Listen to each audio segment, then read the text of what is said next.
You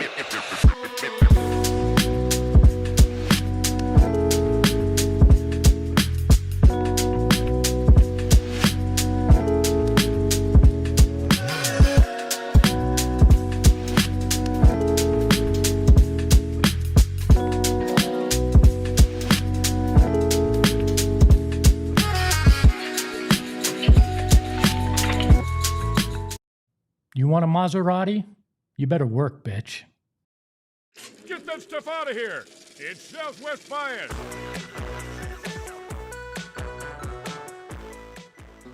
Welcome into a Friday edition of Southwest Bias, brought to you by our friends at Gila River Resorts and Casinos. You do you at Gila River Resorts and Casinos.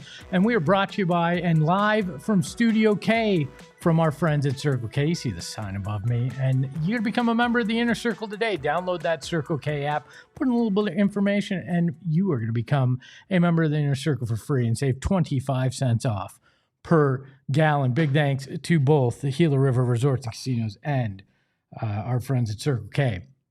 Obviously a unique night last night in Glendale. And we talked about yesterday how style was going to be on the menu, and it was from the field and the jerseys, but the first half was difficult. And I think we've all been there in life. I think we've all worked with people that can have bad days, but we've worked with those guys that don't care, those people that just don't care about the job. They don't care about the people that are around them, and their bad attitude, their inability to do the job becomes toxic to a culture, becomes problematic, and winds up, it just festers, right? It causes problems. And those are the kind of people that eventually weed themselves out. But what bothers me is how fast we all were, and myself included, to jump on Marvin Harrison Jr. last night in that first half. People being willing to say he was a bust. People being willing to say it's kind of just time to throw this guy to the side and make Michael Wilson wide receiver number one. Some people were like, oh, what do you look at trading Marv this season? We all get caught up in the moment. But when I look and watch Marvin Harrison Jr. in that second half, and even after that bobble and the interception, this is a young man that cares deeply about what's going on.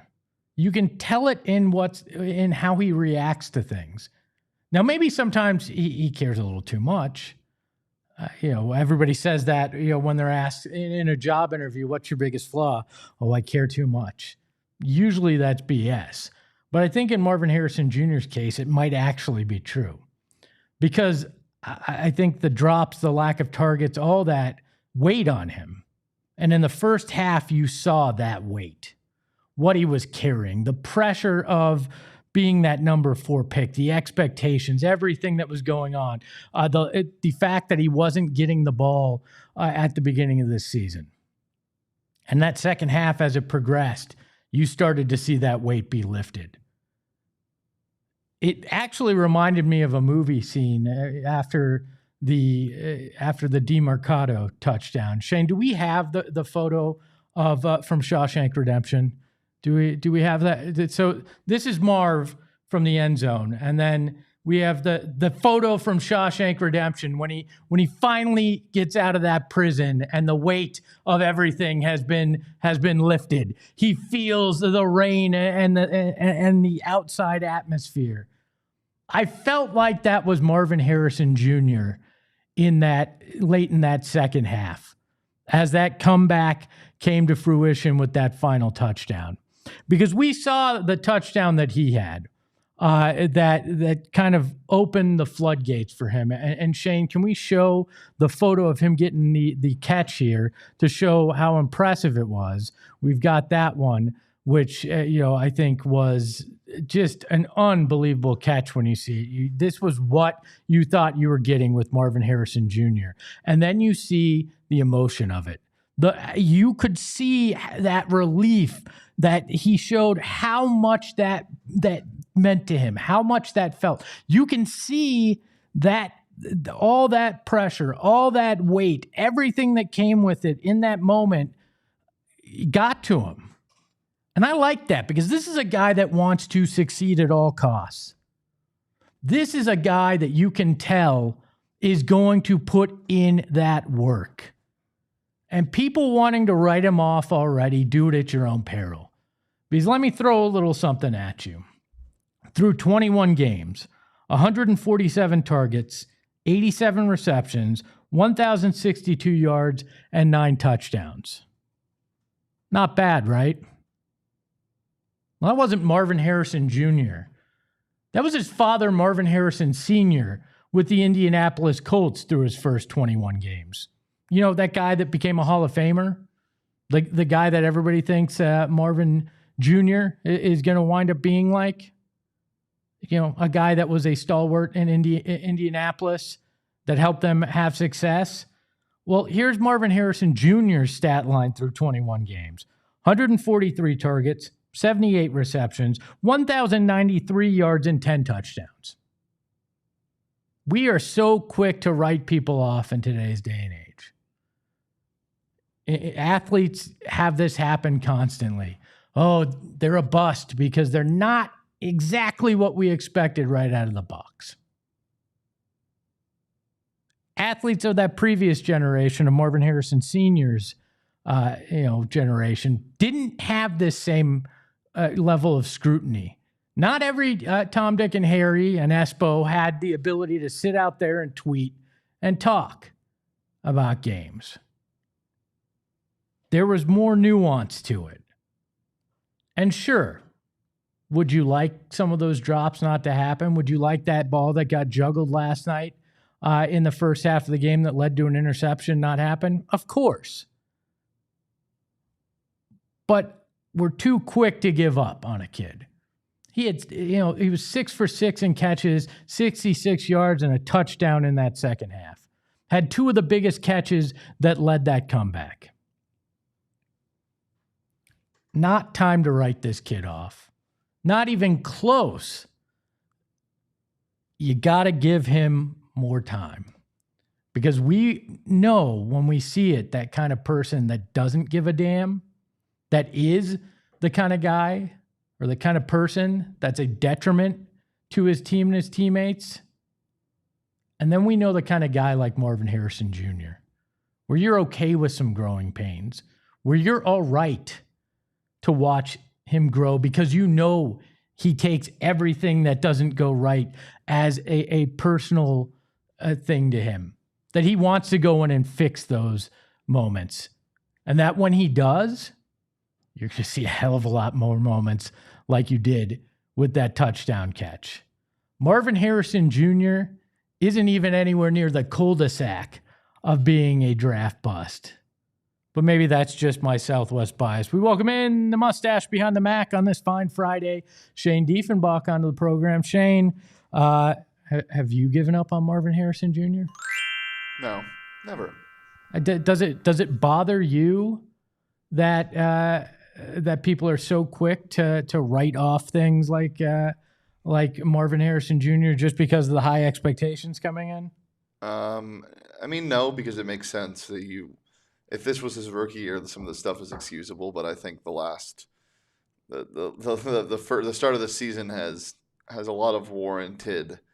I think it's unfair to completely write him off and call him a bust, but I think it's fine to start having the conversation about being worried that he could be a bust or he could be a major disappointment because you did use that 4th overall pick on him. But I would think that if it did not seem like that it impacted him at all, but it is pretty clear when you watch this kid, when you listen to some of the comments over the last couple of weeks, that it has weighed on him and that he does care and he wants to be better. He has higher expectations for himself. He's not DeAndre Ayton. Like my biggest concern would be if he had DeAndre Ayton's, a kind of attitude towards it. And he's talking about, I'm more worried about contract number 2. Yeah. Like that would worry me. But this kid cares. It's pretty obvious that he cares. And the relief that you saw when he caught that touchdown and did exactly what everybody expected, that screamed volumes to me. Caring only gets you so far, though, man. Like that's true.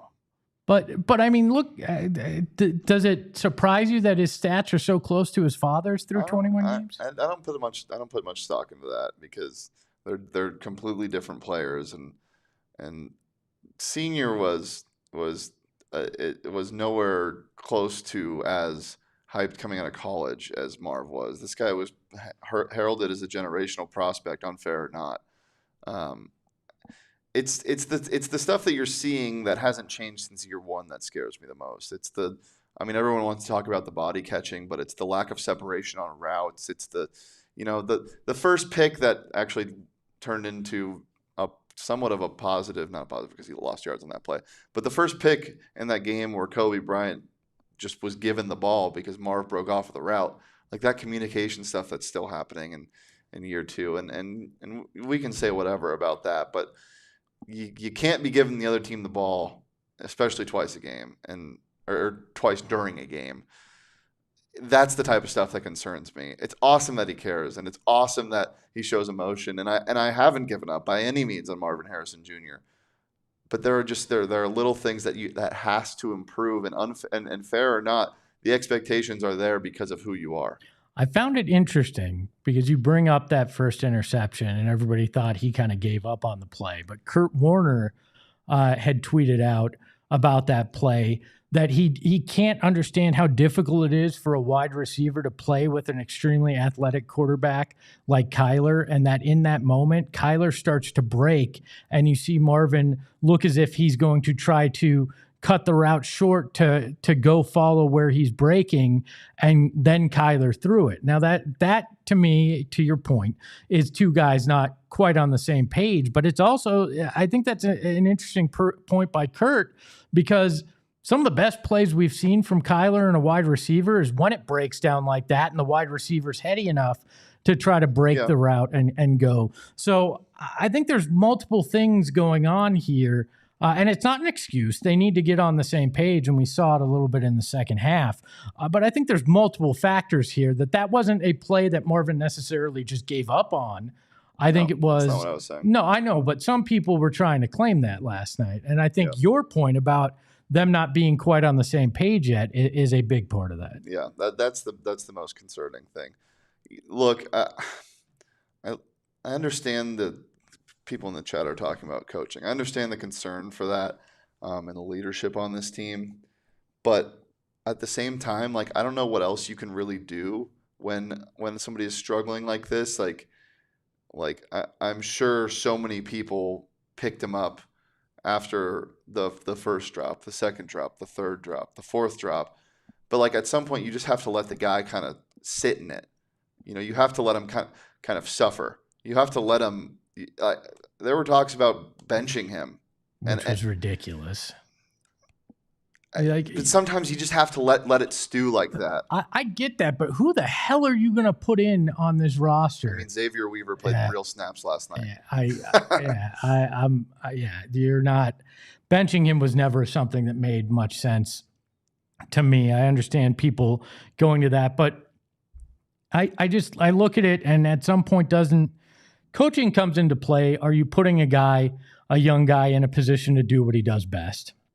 Or are you putting him in positions where you're not building that confidence? I think that's part of it, because sometimes it is about, okay, you got to get a guy in a rhythm. But what was the first play of the game, Espo? I get that. It was a bubble screen to MHJ to get him lathered up. I don't know what else you can ask this coaching staff to do from a play calling perspective. The play calling in that first half sucked. I mean, it was still bad. Like, I'm sorry, when desperation mode kicks in the fourth quarters of these games, and they start moving the ball downfield, burn the first half playbook and give me what you did at that point. Start being more aggressive earlier, right? I get Marvin caused that interception when he juggled it. But the fact that Michael Wilson still only had 3 catches, he's 3 for 3 for 15 yards. Like, this offense is still extremely flawed. Yeah, it is. It is. But I'm talking strictly from the MHJ perspective when it comes to the play calling. I think they did all they could at the start of that game to get him in the rhythm that you needed to get him in. Sometimes you just got to let the player figure it out on his own, and I'm glad they kept going to him because of what we saw at the end of that game. But as Johnny Venerable said on the watch along after he dropped the ball, maybe he can't play. I love Johnny's passion in the moment, and we will get to Johnny here in a second. I do want to hear from Kyler last night, though, because this rang true to me, what he had to say after the game. You gotta show up and be ready to go. You know what I mean? It's like we're just it's loading. You know what I mean? And it's taking too long. You know, obviously the resilience of the team is you love to see it, and you feel like give yourself a chance to win the game at the end. But it's just too late. This goddamn offense is a Nintendo cartridge, and they need to take that thing out in the first half and blow into it. Make sure before the game that connection works, because what we saw in that first half was putrid, inexcusable, one of the worst first halves of offensive football we've ever seen in Arizona, and that is including all the crappy teams that we've seen for decades here. That was one of the most ugly first halves. It was like putting a Labubu on a Coach purse. You had this beautiful field and that crappy product that we had to watch in that first half. It was just uncalled for, and they need to, over the next 10 days before that next game, take a long, hard look in the mirror and say, can you continue to go with Drew Petzing? Can you continue to have the same kind of play calling and the scripting that you had? Now you cannot rely on the run. So who are you and what are you going to do? The next 10 days, they got to figure that out by looking at themselves in the mirror. I want to get to my winners of the week before we bring in Johnny Venerable. We do this every week, and we go bronze, silver, and then we go copper, because we're in the great state of Arizona, and screw gold. Copper is the precious metal we care most about here in Arizona. The bronze this week, I think it's Matt Ishbia for deciding not to sue me for the question I asked, because he would have just gotten debt out of the deal. There would be no money coming his way. So congratulations, Matt. You get the bronze this week. The silver goes to the Phoenix Mercury. They're playing in game 3 of the semifinals. Game 1 here in Phoenix tonight. After a 20-point comeback in Minnesota, tied for the 3rd greatest comeback in WNBA playoffs. This team has something special going on. But the copper, the big winner of the week, is the design team and the paint team for the Arizona Cardinals that painted that beautiful field last night. If the Redbirds don't continue to use that field in their regular colors, they are actually missing out on the best field in the NFL. People nationally were lukewarm on the jerseys, but across the board, every single person loved that field. So tip of the cap to you guys. You are the winners of the week. On the other side, we bring in my good friend, I think we're still good friends, Johnny Venerable, to talk more Cardinals. We all could have used something from Zen Leaf dispensaries last night, because Phoenix, whether you're gearing up for the game day, winding down after a hike up Camelback, I haven't done that, but you might, or just trying to recover from another brutal Cardinals offensive performance, do it with our friends at Zen Leaf dispensaries. Zen Leaf is your go-to spot for cannabis. We're talking flower, vapes, edibles, and more. Whatever you're into, they've got, all from brands you trust, with locations across the valley. Chandler, Gilbert, that one's near me, North Phoenix, and more. It's easy to swing by before kickoff or order online to pick up after a workout, or whatever you're doing, because I don't work out either. Check this out for a limited time only. Use that promo code ZENPHNX and you're going to save 50% off. That's right, half off for your first purchase when you use that code. So stock up and make sure to take advantage of the amazing discount because you can only use it once. Whether you've been around the block or trying something for the first time, Zen Leaf's crew will make sure you leave with exactly what you need. You don't want to get the thing that doesn't fit your needs. You want what takes care of what you need. So next time you're pre-gaming or post-gaming or just need to chill after a rough fantasy week like I've been having, head to their website in the link in the description below or visit one of their 8 Valley locations. And don't forget, for limited time only, use that promo code ZenPHNX. You're going to save 50% off your one-time purchase. ZenLeaf, great weed, great service every time. And you want to talk about great service every time? It's the MyStyle Checking Account by Mountain America Credit Union. You want to make MyStyle your lifestyle, not my clothing style. You want the MyStyle checking account. It's so much better than I look. Restaurant deals, mobile phone protection, telehealth access, identity protection, loan rate discounts, and offers on travel and events, and so much more. Make MyStyle your lifestyle at Mountain America Credit Union. Visit macu.com/MyStyle to apply. Insured by NCUA. Membership required based on eligibility. Some benefits require a no-cost registration and activation. Terms and conditions and exclusions apply, like everything in life. I threatened it before the break. It's the man, the myth, the legend, Johnny Venerable, who spent about, I think, what was that, like 14 hours talking Cardinals on mic yesterday? Yeah, all in a day's work for this fine company. I appreciate it. We are rebooting today with this franchise. But yeah, happy to be here nonetheless. I've had roughly 6 hours to sleep on it, and I think my perspective is still the same. That was about as disappointing as it comes offensively. Are you old enough to remember the NES cartridges that of you course, had to take yes, I have a few, absolutely. Yeah, it's time to blow into this offense and hope it shakes the rust off, because that first half performance, I can't live through another one of those, Johnny. I know that they slightly altered the offense in the first half, but what was your read on what Drew Petzing did and the offense as a whole? I picked Seattle to win that game. I thought the Cardinals offense would struggle. They actually scored more points than I thought they would. But again, they had 6 points with roughly 5 minutes left to play. I mean, like they were thoroughly dominated. Seattle is just a better franchise, more buttoned up. They have better coaching right now. I actually think the players are pretty comparable. But, when you're a bad product offensively on a national stage, it's the easiest way for you to get exposed as an organization. I still think Jonathan Gannon is an A coach. I think his players believe that. But here's where I'm at with this offense. Like, you've got 13 more games until like real substantial changes are made. Like, you can fire coaches during the season. That's fine. Like, when it's rarely ever the answer. And it's also like the Cardinals don't have anybody in-house to replace Drew Petzing. Like, I'm at the point now where, like, could Drew Terrell be fired before Drew Petzing? Sure. Like, I mean, I'm not rooting for people to lose their job, but if you're anti-Kyler Murray, if you're anti-Drew Petzing, if you're disappointed in this offense, if you're disappointed in Marv, like, check back in January, because there's really only 2 avenues. They're either going to get it together and they're going to figure this out and they're going to score more points and they're going to have a winning record and maybe make the playoffs, or they're going to underachieve again offensively. I mean, their defense is elite and they're going to underachieve offensively, and Drew Petzing will be fired and Kyler Murray will be shipped out and Marv will still be here, but you're going to have a completely new philosophy in the offseason.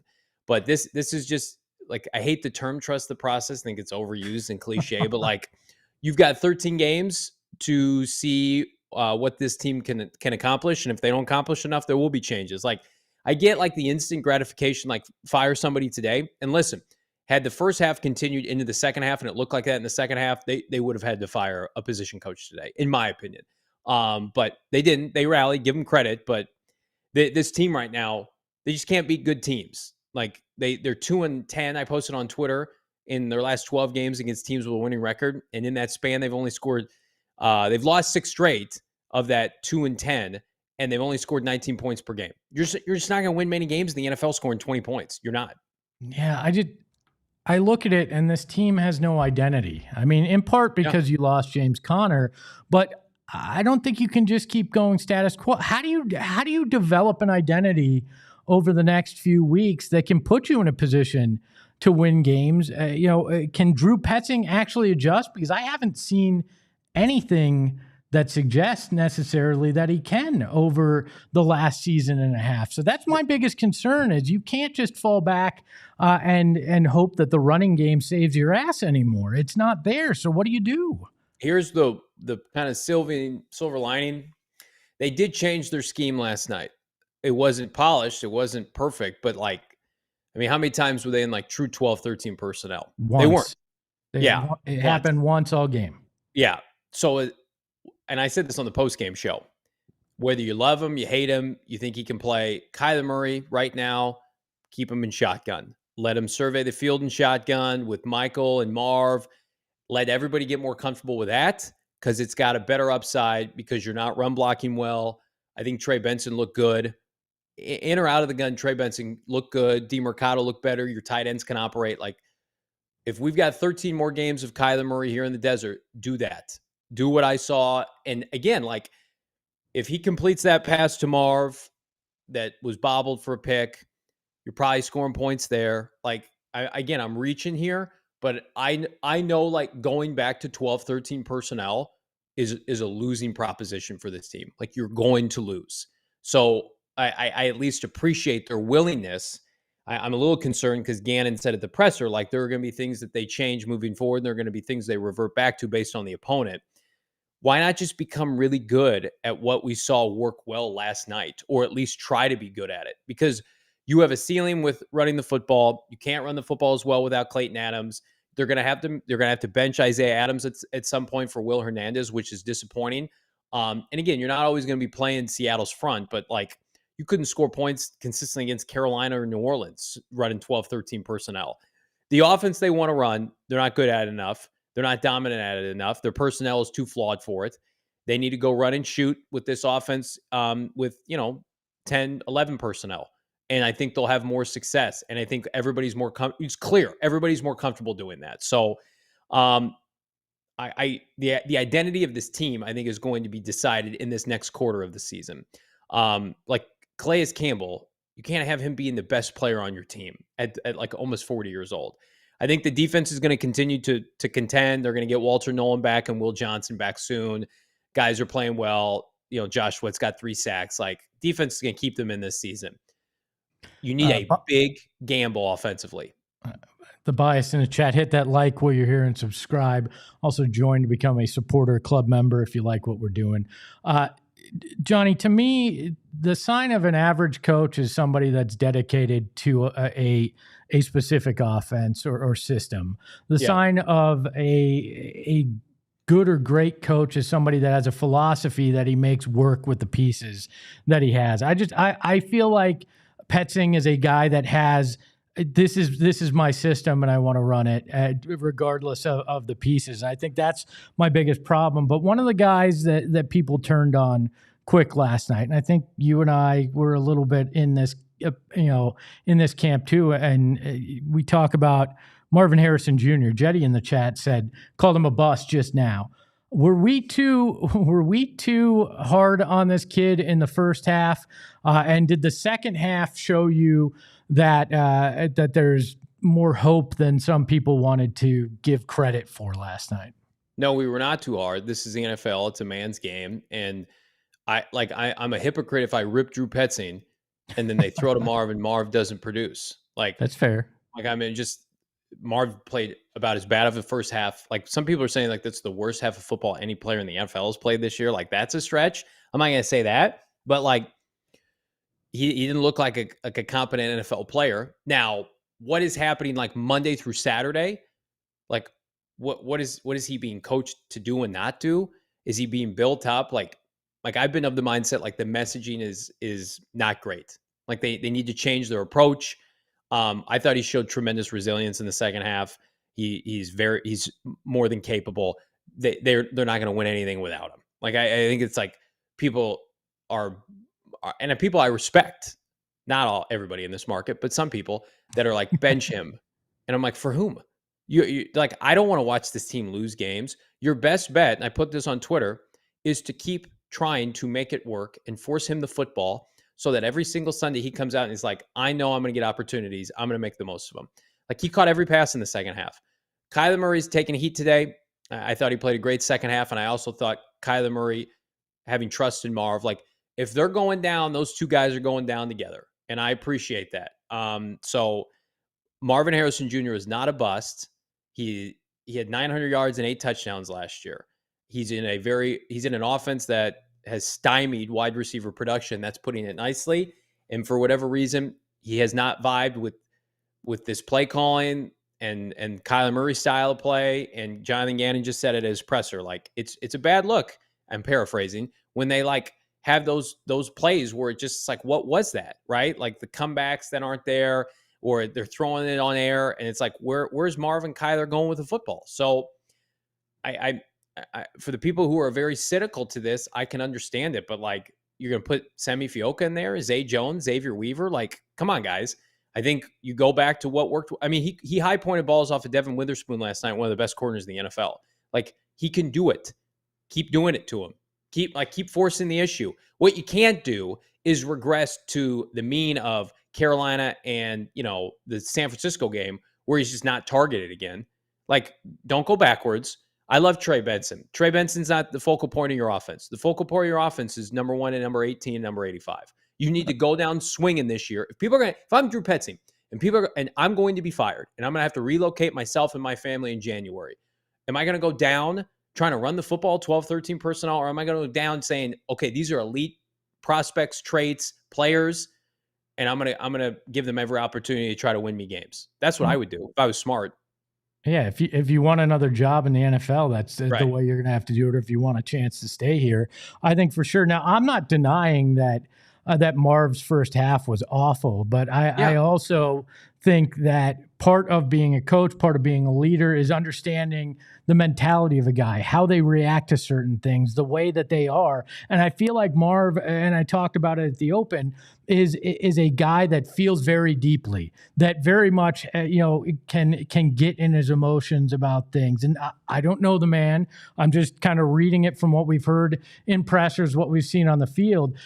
And part of that is because you don't target a guy enough early on in the year. It gets in his head. He has a drop, it spirals. But then that second half, you see exactly what he can be. And I think if you go back to not targeting him at the beginning of the next game or whatever, you're doing a disservice, because you got to ride that momentum with him next weekend and try to put him in the best position to continue to succeed mentally. I think to me, that's part of being a coach. That's part of being a leader, is understanding that about a guy. And some people might want to call it soft. Some people might want to say he needs to put on his big boy pants and go out there. But if that's who he is as a person, then you have to figure out how to get the best out of him if you're his coach, if you're tasked with that, and put him in a position to succeed. And I don't think that they did that through the first 3 weeks of the season. Nope. And I look at Quentin Johnson with the Chargers, who was not nearly the caliber of prospect Marv, and he dropped everything and was a huge bust. And then Jim Harbaugh got there and he's worked with him for over a year. And now he's, on pace for like 1,600 yards this year. Like, I don't think he'll reach those numbers, but like, he's a very high level NFL receiver this year. I mean, it's very rarely when it's a player of this caliber, the pedigree, the physical traits, the work ethic, which is usually what derails guys like Justin Blackmon, right? Top 10 busts, Sammy Watkins. There's certain guys. It's usually, are they responding to the coaching? It's a coaching league. The Cardinals defensive backs play so well. Why is that? Because their head coach and their defensive coordinator are DB savants. They know how to dial up pressures. They know how to give them every opportunity to succeed. They know what physical traits to coach to. I mean, I think it's fair to question, like, how are they being coached offensively Monday through Saturday? Are these winning offensive coaches on your staff? We're going to find out. Gannon has immense belief in them. Here's where I'm at with this, with everybody out there. I'll echo this one more time. I get people are frustrated. They want to move on. They want people fired. Number one, Jonathan Gannon's not getting fired. And number two, you're going to get resolution one way or the other. Like, if this is Kyler Murray's last stand, Drew Petzing's last stand, like, the beauty of the NFL, the games speak for itself. You cannot hide. If you're Marv, if you're Drew, if you're Kyler, like, these are the reality of the situation. They will gut this puppy in January offensively. They will strip it down in January if the team underachieves this year. So you'll get what you want. Or this team's going to succeed and they're going to turn around. I think they've got some high football character in that locker room, and I believe in the head coach still. So listen, this is a cruel league, and we saw that last night. But we got a long way to go here. Johnny, I'm going to leave it at this. I hope in January you're not like Luke Skywalker hiding in the husk of this bad boy to stay warm. We don't talk about the sequel trilogy here. No, thank you. He is Johnny Venerable. A big thank you, Johnny. You can follow him at Johnny Venerable, and you can see him today and every day at 4:30 on PHNX Cardinals. Thanks, Johnny. See you, fellas. That is another edition of Southwest Bias in the books. A big thanks to the mustache behind the Mac, Shane Diefenbach. You can follow him at Shane Dief. Thank you to Johnny. As I said, you can follow him at Johnny Venerable. You can follow the show at PHNX_sports, and you can follow me at Espo. And you know what? If you want to call somebody a bust, you can call me a bust. Ahoy, hoy. We all silly like the mayor.